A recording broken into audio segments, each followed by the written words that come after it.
Pourquoi une sourate du Coran attire-t-elle des millions de croyants chaque vendredi? La sourate Al-Kahf, la 18 du Coran, n'est pas un simple chapitre. C'est une lumière qui éclaire la vie des musulmans, une protection contre les épreuves, un recueil d'histoires qui captive le cœur et l'esprit. Les hadiths promettent que sa récitation illumine votre semaine jusqu'au vendredi suivant. Certains disent que ces 10 premiers ou derniers versets protègent contre le Dajjal, le faux messie. Mais qu'est-ce qui rend ces 110 versets si uniques? Imaginez des jeunes nobles qui abandonnent palais et richesses pour une grotte glacée. Visualisez un millionnaire qui défie Allah, puis perd tout en une nuit. Pensez à Moïse, le grand prophète, humilié par un inconnu qui possède des secrets divins. Et découvrez un roi mystérieux qui construit le plus grand barrage de l'histoire avec du fer en fusion. Ces 4 récits ne sont pas de simples contes. Ils cachent des vérités qui bouleversent des vies entières. Aujourd'hui, nous plongeons dans ces mystères millénaires, et vous comprendrez pourquoi cette sourate fascine depuis 14 siècles. Tout commence dans l'obscurité d'une caverne, où le temps lui-même va s'arrêter. L'empire qui tremblait face à la foi de quelques jeunes. Rome dominait le monde connu. Ses légions conquéraient, ses empereurs se proclamaient dieux. Dans cet empire titanesque, imaginez quelques adolescents qui osent défier l'ordre établi. Ils ne portent pas d'armes, ne mènent pas d'armée. Leur seule arme? La certitude qu'Allah est l'unique créateur. Selon Ibn Kathir et d'autres exégètes, ces jeunes vivaient sous l'empereur Dès, vers 250 après J.C., une époque où refuser de sacrifier aux dieux romains signifiait la mort. D'autres savants situent leur histoire dans l'Empire byzantin, longtemps après l'élévation de Jésus, quand le christianisme lui-même s'était corrompu. Ces jeunes n'étaient pas des paysans ignorants. Ils appartenaient à la noblesse, avaient accès aux meilleurs tuteurs, aux bibliothèques les plus riches. Leurs familles possédaient des villas, des esclaves, des terres fertiles. Leur avenir était tracé. Hériter des fortunes familiales, occuper des postes prestigieux, à peu, être gouvernés des provinces. Mais Allah avait gravé la vérité dans leur cœur. Ils voyaient leurs concitoyens se prosterner devant des statues de marbre, offrir des sacrifices à Jupiter et Mars, invoquer des dieux qui ne créaient rien, ne donnaient rien, ne possédaient rien. Cette idolâtrie les révoltait. Chaque matin, ils se levaient en sachant qu'ils vivaient un mensonge. Leurs âmes réclamaient la vérité, même si elle coûtait tout. L'empereur organisa un festival grandiose en l'honneur des dieux païens. Toute la population devait y participer, sous peine de mort. Les jeunes se regardèrent. C'était le moment de vérité. Ils pouvaient feindre, sacrifier aux idoles pour sauver leur peau, puis prier Allah en secret. Mais leur foi était plus forte que leur instinct de survie. Ils décidèrent de fuir, abandonnant palais, héritage, famille. Ils prirent la route vers les montagnes rocheuses, accompagnés d'un chien loyal qui semblait comprendre leur mission. Quand ils atteignirent la grotte, ils savaient qu'il n'y avait pas de retour possible. Ils étaient désormais des fugitifs, traqués par l'empire le plus puissant du monde. Mais Allah préparait pour eux un miracle qui défierait les lois de la nature. Le sommeil qui a défié le temps et la mort. Dans cette grotte froide et humide, loin du luxe de leurs anciennes demeures, les jeunes se sont allongés pour ce qu'ils pensaient être une nuit de repos. Ils ignoraient qu'Allah allait suspendre le temps pour eux. Le sommeil qui les a saisis n'était pas ordinaire. Leurs corps sont devenus comme préservés dans l'ambre, figés entre la vie et la mort. Le Coran décrit ce miracle avec une précision saisissante. Allah les tournait vers la droite et vers la gauche pour que le contact prolongé avec le sol ne marque pas leur peau. Leurs yeux restaient ouverts, créant l'illusion qu'ils veillaient. Un voyageur qui serait entré par hasard aurait été terrifié, pensant voir des gardiens surnaturels. Leur chien, fidèle jusqu'au bout, montait la garde à l'entrée, ses pattes étendues comme un sphinx. Pendant ce temps, dehors, le monde changeait à une vitesse vertigineuse. L'empereur Dès mourut, remplacé par d'autres dirigeants. Les persécutions religieuses se succédèrent puis s'atténuèrent. Le christianisme, d'abord minoritaire et persécuté, gagna du terrain. Des philosophes débattaient de l'existence de l'âme, de la résurrection, de la vie après la mort. Certains niaient ces vérités, d'autres les défendaient ardemment. Les controverses théologiques enflammaient les places publiques. Pendant 309 années lunaires, soit environ 300 années solaires selon les calculs des savants, ces débats faisaient rage. Les gens mouraient, naissaient, grandissaient, vieillis, sans jamais imaginer que la réponse à leurs questions dormait dans une grotte proche. Allah préparait une démonstration spectaculaire de sa puissance, une preuve vivante que la résurrection n'est pas un mythe. Et quand ces jeunes se réveilleraient, ils ne reconnaîtraient plus rien. Le réveil qui a bouleversé une civilisation. L'un des jeunes ouvrit les yeux, sentant la faim le tenailler. Il secoua ses compagnons. « Combien de temps avons-nous dormi ?» Ils regardèrent la lumière filtrant par l'entrée de la grotte. « Un jour, ou une partie d'un jour ?» répondirent-ils, inconscients que 3 siècles s'étaient écoulés. La faim était pressante. Ils sortirent les pièces d'argent qu'ils avaient emportées. Lors de leur fuite, des dinars frappaient à l'effigie de l'ancien empereur. « Va discrètement en ville, dirent-ils à l'un d'eux. Achète la nourriture la plus pure, mais surtout ne te fais pas remarquer. Si les soldats te trouvent, ils nous lapideront ou nous forceront à retourner à leur religion. » Le jeune homme descendit vers la vallée, s'attendant à retrouver la ville de son enfance. Mais en approchant, il fut désorienté. Les bâtiments avaient des styles architecturaux différents. Les vêtements des habitants ne ressemblaient à rien de ce qu'ils connaissaient. La langue même avait évolué, mélangée de dialectes qu'ils ne reconnaissaient pas. Au marché, il tendit ses pièces d'argent aux marchands. L'homme les examina, perplexe. « D'où viennent ces pièces ?» demanda-t-il. « Elles datent du règne de l'empereur Dès. Cela fait des siècles. » Une foule se rassembla rapidement. Les habitants chuchotaient, pointaient du doigt, s'émerveillaient. « Comment cet homme peut-il posséder des pièces si anciennes ?» murmurait-on. A-t-il découvert un trésor enfoui? Mais quand le jeune homme raconta son histoire, parlant de sa fuite récente, de ses compagnons dans la grotte, de l'empereur qu'il avait fui la veille, la stupéfaction fut totale. Le gouverneur local fut alerté. Des érudits, des prêtres, des notables accoururent. Ils interrogèrent le jeune homme, vérifièrent ses dires, puis l'accompagnèrent vers la grotte. Ce qu'ils découvrirent changea leur conception de la réalité. La preuve vivante qui a converti une nation, quand la délégation atteignit la grotte, elle découvrit un spectacle qui dépassait l'entendement. 6 jeunes hommes, dans la fleur de l'âge, dormaient paisiblement aux côtés d'un chien toujours en vie. Leurs vêtements, bien que datant de 3 siècles, semblaient neufs. Leurs visages rayonnaient de jeunesse, sans trace de vieillissement. Aucune odeur de décomposition, aucun signe de mort. C'était comme si le temps s'était arrêté pour eux. Les témoins comprirent immédiatement qu'ils assistaient à un miracle divin. Dans cette société qui doutait de la résurrection, qui questionnait l'existence de l'âme, ces jeunes étaient une démonstration vivante de la puissance d'Allah. Les débats théologiques qui avaient divisé la région pendant des siècles trouvaient soudain leur réponse. Comment nier la résurrection quand ces hommes l'incarnaient? Les autorités religieuses et politiques voulurent honorer ce miracle. Certains proposèrent de construire un lieu de prière au-dessus de la grotte, d'autres un simple monument commémoratif.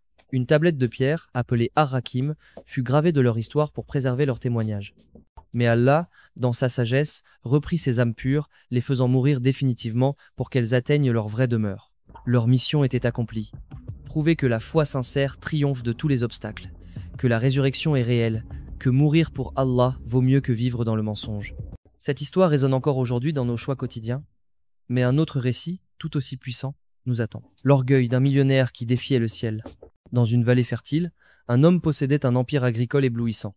Ses 2 jardins s'étendaient à perte de vue, irrigués par des ruisseaux cristallins qui serpentaient entre les arbres. Des palmiers majestueux se dressaient vers le ciel, leurs dattes dorées pendaient en grappes généreuses. Des vignes grimpaient le long de treillis savamment disposés, leurs raisins juteux promettaient des récoltes exceptionnelles. Entre les rangées d'arbres fruitiers, des champs de blé ondulaient sous la brise, des légumes poussaient en abondance. Cet homme avait tout. Des serviteurs nombreux, des greniers pleins, des coffres débordant d'or.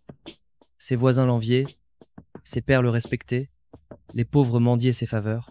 Pourtant, au lieu de reconnaître qu'Allah était la source de ses bienfaits, il s'attribua tout le mérite. « Regardez mes jardins », se vantait-il à son ami croyant. « Ils sont le fruit de mon intelligence, de mon travail acharné, de mes investissements judicieux. » Il parcourait ses propriétés avec arrogance, contemplant ses richesses comme si elles lui appartenaient éternellement. « Mes jardins ne périront jamais, déclarait-il avec une assurance aveugle. Et même si je mourais et étais ressuscité, Allah me donnerait certainement mieux encore, car je le mérite. » Ces paroles étaient un blasphème direct. Elles révélaient un cœur corrompu par l'orgueil, une âme qui confondait les moyens avec la source véritable de toute richesse. Son ami pieux, témoin de cette arrogance, sentit son cœur se serrer. Il savait que de tels propos appelaient la colère divine. Mais l'homme riche était-il prêt à entendre la vérité? L'avertissement ignoré, qui scella un destin. L'ami croyant ne pouvait rester silencieux face à tant d'arrogance. Il regardait cet homme qu'il chérissait, sombrer dans l'orgueil et l'ingratitude. « Pourquoi ne dis-tu pas Masha'Allah quand tu entres dans ton jardin ?» lui demanda-t-il avec douceur. « Pourquoi ne reconnais-tu pas que la puissance n'appartient qu'à Allah ?»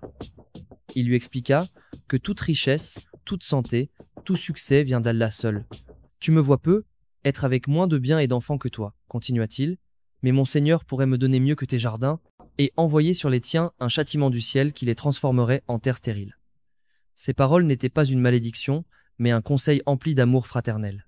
L'ami savait que l'orgueil était le plus grand piège de Satan, celui qui avait perdu Iblis lui-même. Il voyait son ami marcher vers sa propre destruction, aveuglé par l'illusion de la permanence. Mais le propriétaire balaya ses avertissements d'un revers de main. « Tu parles par jalousie, répliqua-t-il. Mes jardins sont bénis par les dieux, mes succès prouvent ma valeur. Si Allah existait vraiment, m'aurait-il donné tant de richesses sans que je les mérite ? » Il ne savait pas qu'Allah accorde parfois des bienfaits pour éprouver la gratitude de ses serviteurs. Il ignorait que la richesse peut être une bénédiction pour les reconnaissants et une malédiction pour les orgueilleux. Cette nuit-là, pendant qu'il dormait tranquillement dans sa villa luxueuse, Allah décida de lui donner une leçon qu'il n'oublierait jamais. Au cœur de la nuit, quand l'homme dormait profondément, rêvant peu, être de nouveaux investissements et de profits futurs, les éléments se déchaînèrent. Certains exégètes décrivent un feu céleste qui consuma tout sur son passage. D'autres évoquent une tempête dévastatrice accompagnée de grêles destructrices. Peu importe la nature exacte du châtiment, ce qui compte, c'est sa rapidité et sa complétude. En quelques heures, 3 décennies de labeur furent réduites à néant. Les palmiers majestueux, calcinés jusqu'aux racines, les vignes luxuriantes arrachées et dispersées par les vents, les ruisseaux cristallins asséchés ou détournés, les greniers pleins, engloutis sous les décombres. Même la terre fertile devint stérile, couverte de cendres et de débris. Au matin, l'homme se réveilla et sortit pour admirer ses propriétés comme chaque jour. Mais ce qu'il vit le fit tomber à genoux. Là où s'étendaient ses jardins paradisiaques ne restait que désolation et ruines fumantes. Ses serviteurs pleuraient, ses contremaîtres fuyaient, ses créanciers accouraient déjà. En une nuit, l'homme le plus riche de la région était devenu plus pauvre qu'un mendiant. Il réalisa alors l'amertume de son erreur. « Ah !»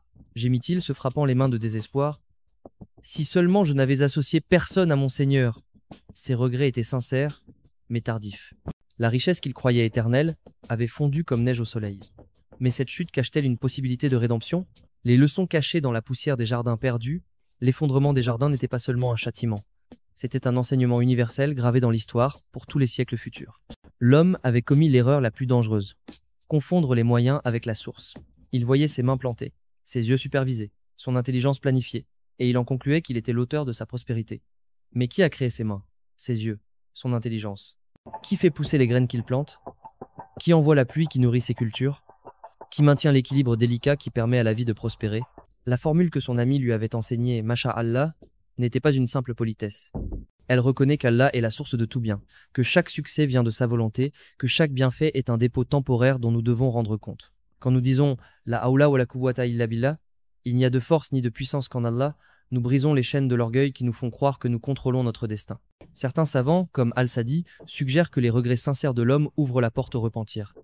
Allah est Ar-Rahman, le tout miséricordieux. Même après la perte, même après l'orgueil, le retour vers lui reste possible. Cette histoire nous interpelle quotidiennement.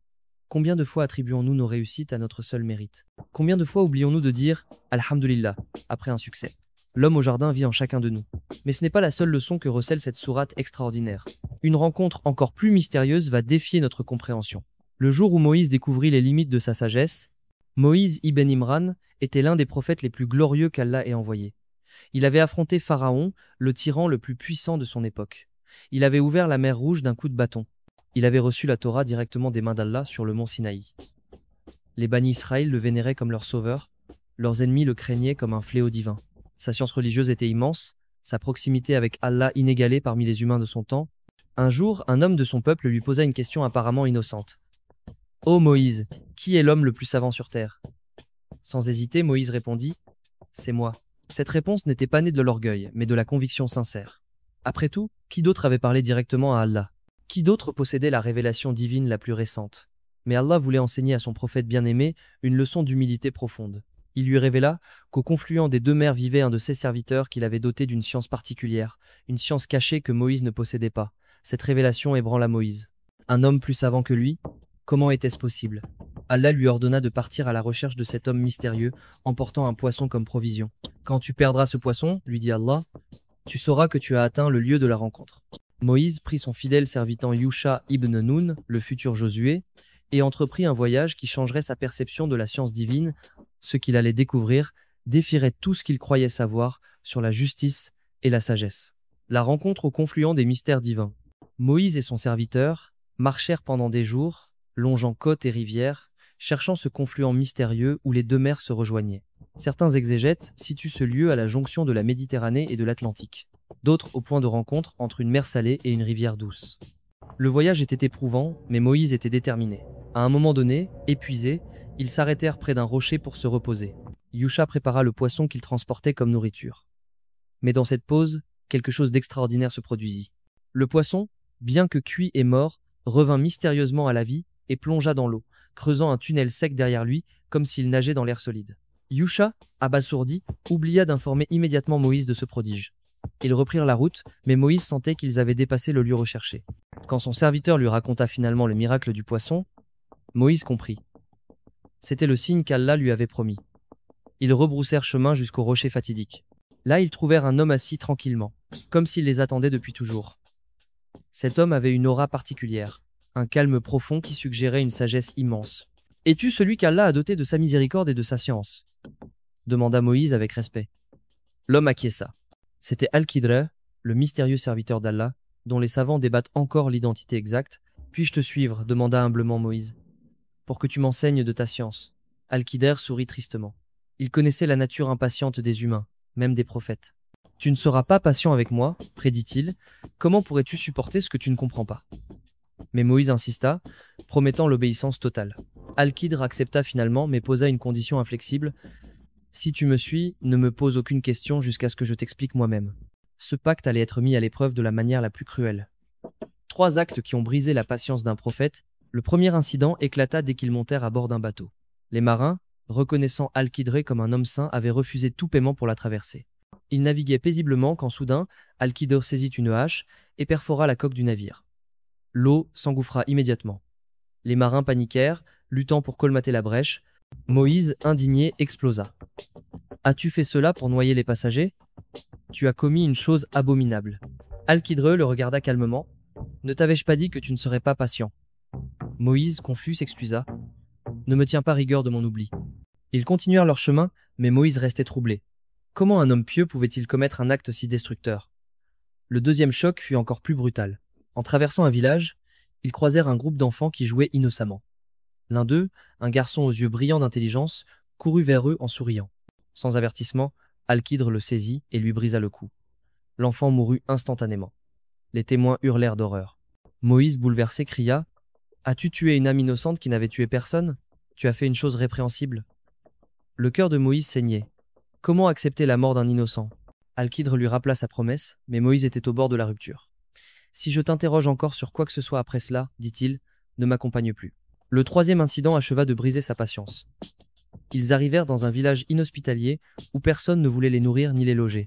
En partant, ils passèrent devant un mur en ruine qui menaçait de s'effondrer. Al-Qidr s'arrêta et, de ses propres mains, reconstruisit entièrement le mur. Moïse n'en croyait pas ses yeux. « Si tu avais voulu, tu aurais pu demander un salaire pour ce travail. » Cette fois, Al-Qidr secoua la tête. « C'est la séparation entre toi et moi. Maintenant, je vais t'expliquer ce que tu n'as pas pu supporter. » Ce qu'il révéla alors allait transformer la compréhension de Moïse sur la justice divine. La sagesse cachée qui réconcilie justice et mystère. Al-Qidr se tourna vers Moïse, ses yeux brillants d'une sagesse qui transcendait les apparences. « Écoute attentivement, dit-il, car ce que je vais te révéler illuminera ta compréhension de la justice d'Allah. » Il commença par le bateau endommagé. Ces marins étaient de pauvres travailleurs honnêtes qui gagnaient leur vie en transportant des voyageurs. Mais sur leur route se trouvait un roi tyrannique qui confisquait tous les navires en parfait état pour ses guerres injustes. En endommageant légèrement leur bateau, je l'ai rendu moins attrayant pour ce roi. Les marins pourront le réparer facilement et continuer à subvenir aux besoins de leur famille. Moïse commençait à entrevoir la profondeur de cette sagesse divine. Puis Al-Qidr expliqua l'acte le plus troublant. Ce garçon que j'ai tué grandissait avec un cœur corrompu. Allah, dans sa science infinie, savait qu'il deviendrait un tyran qui ferait souffrir ses parents pieux par sa rébellion et ses crimes.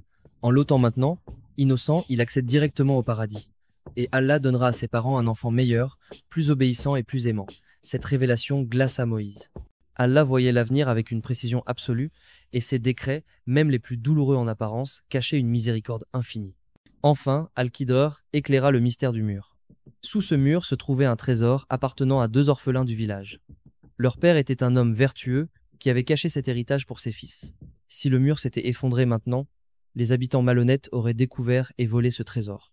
En le restaurant, j'ai protégé l'héritage jusqu'à ce que les orphelins atteignent leur majorité et puissent le réclamer légitimement. Moïse resta silencieux, humilié par sa propre ignorance. Chaque acte qu'il avait jugé injuste révélait une sagesse divine qu'il n'avait pas perçue.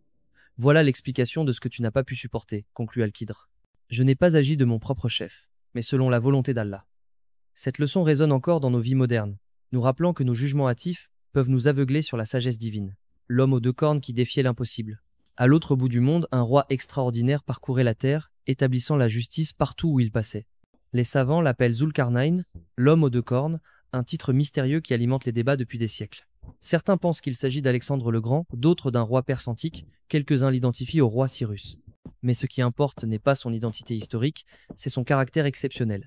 Un dirigeant qui utilisait son pouvoir pour servir Allah et protéger les opprimés. Zulkarnain possédait des armées redoutables, des trésors immenses, des technologies avancées pour son époque.